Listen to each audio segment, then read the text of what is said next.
We all eat. This is simply an irrefutable fact of our natural lives. We consume calories for nutrition and energy-related purposes. And now, of course, when I say it like that, it sounds extremely boring and perhaps incredibly sterile. But here's what I hope can be something interesting. How many of you actually love to eat? Can I see a show of hands? Love to eat, love to makan. All right, all my foodies out there. And this is no real surprise because we do live in Singapore, right? The food capital of Southeast Asia, depending on who in Southeast Asia you actually ask. But therein lies the strange relationship we have with one of life's most basic and menial tasks. No other activity of daily living brings us so much pleasurable anticipation or such passionate response as what we quite literally bring to the table, right? We don't regale our friends with tales of a particularly satisfying session with a toothbrush, nor do we go on and on about a good night's sleep, unless you're a working professional, then when the last time that actually happened was. But food, a good meal, we can be talking about that for days, for weeks, for months, for years from now. And now to really sort of bring home this point, I would like you all to indulge me, if you will, pun intended, on a very quick mindful memory exercise. So simply listening to the sound of my voice, I invite you all to take in a deep, nourishing breath and out. And if you're comfortable, I invite you to gently close your eyes, or if not, find a spot on the floor in front of you to concentrate on. Now, I would like you to situate yourself in a pleasurable food memory. This doesn't have to be that one favorite dish or a fancy 5-star restaurant, just what you find pleasurable. Might be mom's home cooking, might be the pasar malam store you always go to. Now think about the people around you. Who are they? Friends, family, co-workers? Perhaps you're having a quiet meal on your own.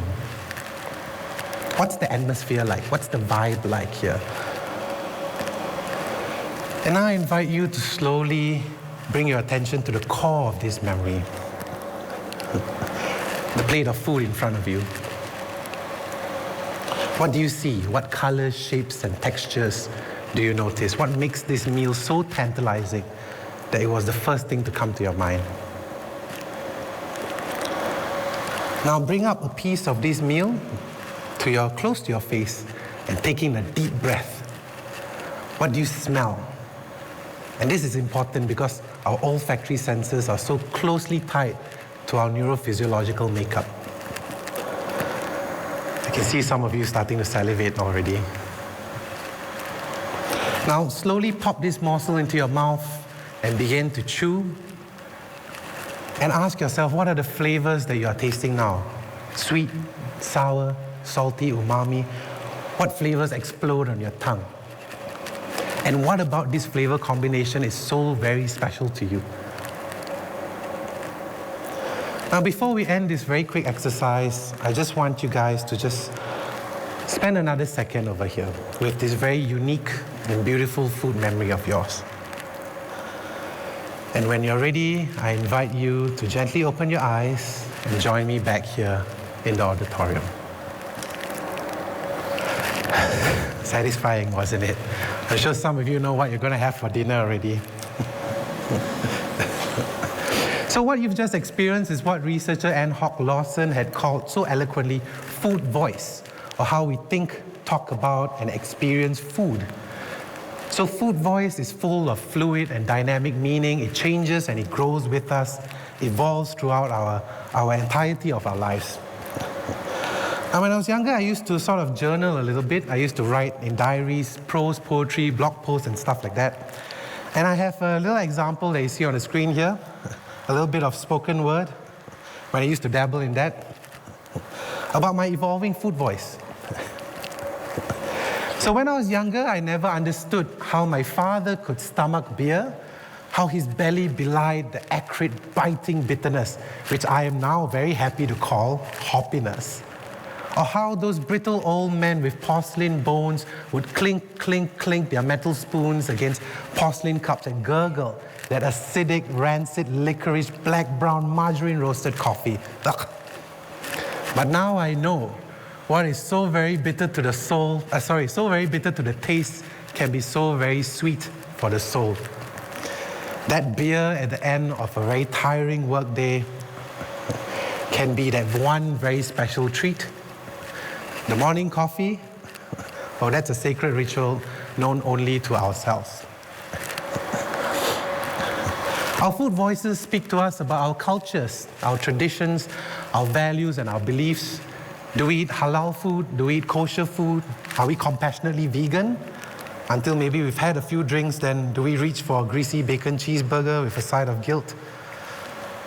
Well, that's known as the omnivore's dilemma, and perhaps that's enough information for another TED Talk, so maybe I'll see you guys here next year. And food voice also speaks to us so closely of our social memories as well. That kueh that only grandmother knows how to make. Nobody can master. The lazy Susan we have hidden away in a cabinet. Once a year, she will show her face during reunion dinner. Right? Late night prata and mee goreng to say sorry for an unkind word spoken throughout the day. How loud our food voices are, how glorious, how resplendent, and how beautiful, how vibrant our food voices are. Now, one thing that I failed to mention, but I think someone in the audience guessed it, is that yes, I am a thanatologist. I am a scholar of sorts on all things regarding death, dying, grief, and bereavement. And naturally, I work very, very closely with individuals at the end of life, as well as their family members. Now, for these group of individuals with life-limiting conditions, cancers, and so forth, their food voices are often hushed, silenced, and shoved into the background of their lives. And it's quite unsurprising given that the biomedical needs of these group of individuals might perhaps overshadow every other aspect of who they are. Why consider food voice when all one can consume perhaps is just nutritional shakes for nutrition's sake? But food voice is so much more than that. It's so much more than what we eat. And for these group of individuals, their food voices are just as bright, just as loud, just as vibrant, and just as beautiful as anyone else's here. So my team and I, Team TEDxNTU, we worked with over 50 dying individuals as well as their families. And we found that one more very important role that food voice began to play when we spoke to this group of individuals. Food is an expression of dignity. On the plate, our likes, our dislikes, our preferences, our allergies, everything that makes us who we are as people, right? On the plate, we find this very humanistic value of dignity. And on top of this, my team and I started finding other themes that this group of individuals began sharing with us as we spoke about their life stories. We started seeing things of how, and all of these themes we collated into something that we call the food for life and palliation model, a very simplified version that you see over here. So the very first theme that we found with this group of individuals was that food fed their identity. It made them who they are. It built up familial bonds, as we sort of discussed earlier. And for these group of individuals who are a little bit ill, and when the illness began to take its toll, they started to speak to us about their sorrows, their lamentations, their pain. And we saw how food voice was something that they started to grieve for. Simply not being able to eat what they want, when they wanted, not being able to cook for the people that they love. Something very interesting also began to happen with this group of individuals. It seemed that they were holding a prism up to their food voice. And they started thinking and talking about their food experiences in big picture abstractions and concepts, things like bringing food all the way back to the past, speaking of heritage, of tradition, where I came from, why I'm proud of that heritage and tradition. They talked about it in the present, the wisdom, the teaching and the learning, how to come up with a menu, what the recipes are like. And they spoke about it in the future, legacy, continuing bonds. This is my recipe, keep it safe. Our food voices, and also those of this group of individuals, also spoke so closely about comfort, about care, about love. And in an Asian society, we often struggle to say things like this. We struggle to use the words, I'm sorry. We struggle to say please. We struggle to say thank you. And perhaps most important of all, we struggle to say I love you. But where words fail, food does not. And this is especially important when we ourselves close the kitchen, so to speak. Our food voices echo long, long after we are gone. Now, grief is a very strange emotion. And for those of you who have lost a loved one, you might be familiar by the complexity of it.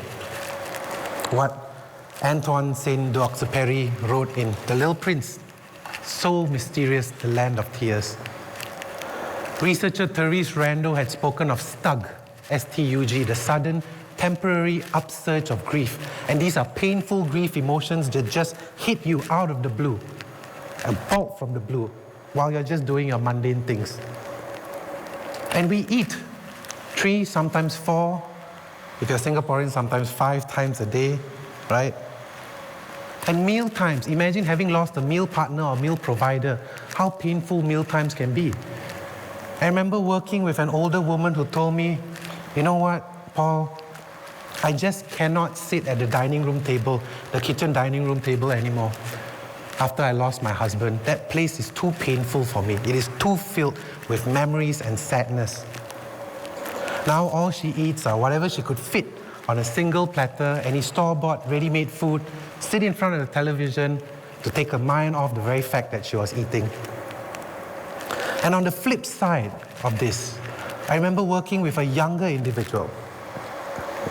And she had told me, you know what, I know it is difficult. I know that my loved one would want me to eat something that is warm, nourishing, and nutritious. I know they would want me to do that. But I cannot bring myself to do it. It is so very hard. Now, as an interventionist, I develop psychosocial spiritual interventions, empirically based, of course, for individuals to meet these psychosocial spiritual needs for their well-being purposes. And food voice, with its beautiful attributes of memory making, its beautiful attributes of deep healing, its capacity to build legacy, prove very fertile grounds to plant this seed of an intervention. And that's exactly what my team and I did. We developed a 4-week cooking intervention where grieving individuals could come down and safely explore the confluence points of their food voices with those of their lost loved ones. Across these 4 weeks in a shiny new cooking studio, under the guidance of a trained and professional chef, these group of individuals would develop and cook 2 recipes that best celebrated the lives of their loved ones. These might be anything from a favorite meal, a last meal that they had together, a heritage recipe, or simply a snack that they wanted to break away and give to their loved one if they were there. All of these beautiful recipes, all of these beautiful dishes, they were also able to share with their peers, and so keep all of these stories and these memories alive. And of course, during the sharing, the team facilitated discussions of mindfulness, of compassion. And of course, we got to eat all the delicious food as well. Perk of the job, if you will. And the changes that we began to see in this group of participants was immensely humbling and incredibly inspiring. No longer was the table this place of pain, of sadness, and of solitude. It became one of joy, of laughter, of quiet meaning-making. It became one of consolation, and that is why we call our intervention the table to console. Now, I have an example here with me. I'd like to journey with you through one of the participants in the table to console, and these are from our notes that we had taken with regards to his very personal journey after he had lost his grandmother. Being mindful while cooking his meal of keema and chapati, and this is the actual keema and chapati that you see over here, it looks extremely, extremely delicious, was so important to this young man. he shares that he attempted to remember his grandmother making the same dishes, attaching each step to a memory of her. In a way, they are both going through the same motions, the exhausting, heavy-handed kneading of the dough, the elegant showering of the work surface with a delicate layer of flour, the conscious feel of the rolling pin, forming near-perfect circles of chapati. Very, very hard to do, actually. In a way, the two of them are only separated by this veil of time. This tactile act of cooking, accompanied by the smells, is just so close to him. In his beautiful words, something so familiar, but so very far away.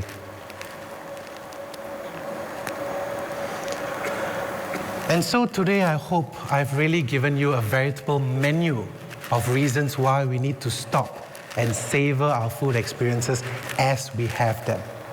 On the plate lie the lives and loves of both ourselves and the people closest to us. Our food voices, if we so learn how to listen to them, can be loud, can be resplendent, can be vibrant, glorious, and full of life. But it is also filled with the unburdened potential to deeply care, deeply comfort, and to continue to showcase that love for those people we will eventually leave behind. Our food experiences thread through the entirety of our lives. What we ate, with whom, what we are eating now and why, and what we will eat and when.